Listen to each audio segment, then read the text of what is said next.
한국은 통일된다. 평화 통일은 되지 않는다. 그러나 천안 밑으로는 안전하다.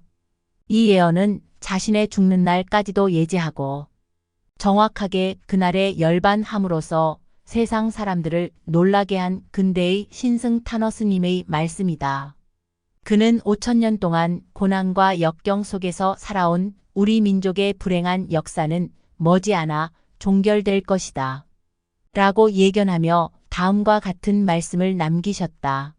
남쪽인지 북쪽인지 말씀은 하지 않으셨지만 한국의 여자 임금이 나타나 성냥개비로 장난치다가 성냥갑을 태우고 3에서 4년 지난 후 통일이 된다.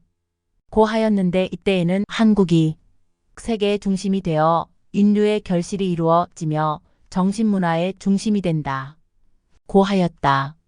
이 스님의 예언을 우리가 쉽게 간과할 수 없는 것은 지금까지 진행된 예언 중에는 실제로 적중한 예언들이 상당히 많이 있고 실제 그런 말씀들을 직접 듣은 유명한 지식인들이 아직 많이 살아 계시기 때문이다.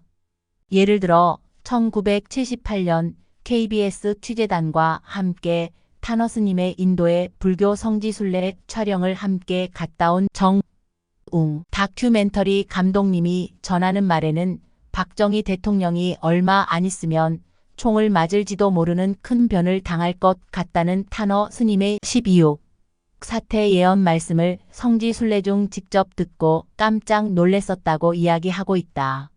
그뿐만 아니라 그 후 일어난 12.12 전두환씨 사태 때도 정승화 참모 총장의 그때 행동 모습을 미리 예지하고 말씀을 주려고 참모 총장에게 직접 전화했으나 전화를 받지 않아 국가의 운명이 갈리는 모습을 직접 보았다는 전열 변호사님과 같은 생생한 증인들이 있었기 때문이다.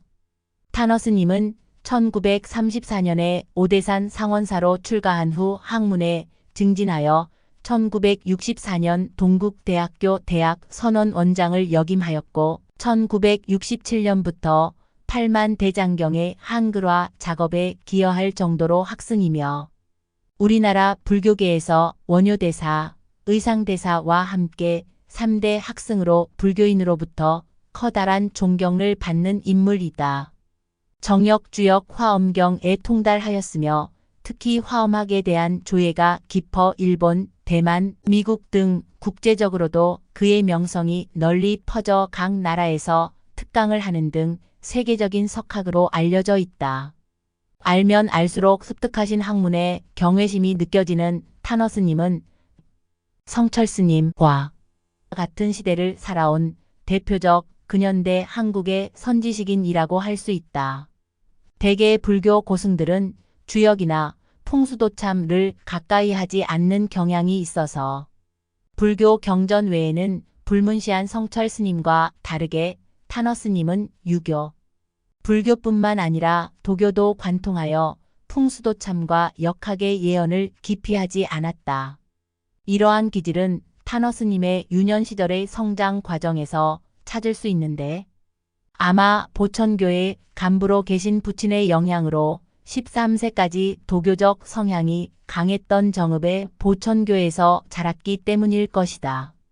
그 외에 타너스님이 예견한 부분이 많이 있지만 그중 몇 가지만 간추려보면 다음과 같다.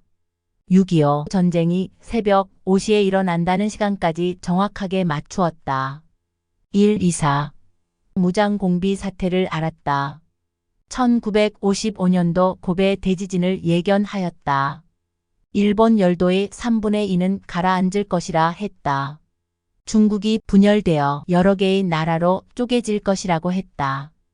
평화 통일은 힘드나 천안 아래까지는 전쟁이 나도 안전할 것이라고도 말씀하였다. 월남전에서 결국 미국이 패배할 것을 미리 예견하였고 적중했다.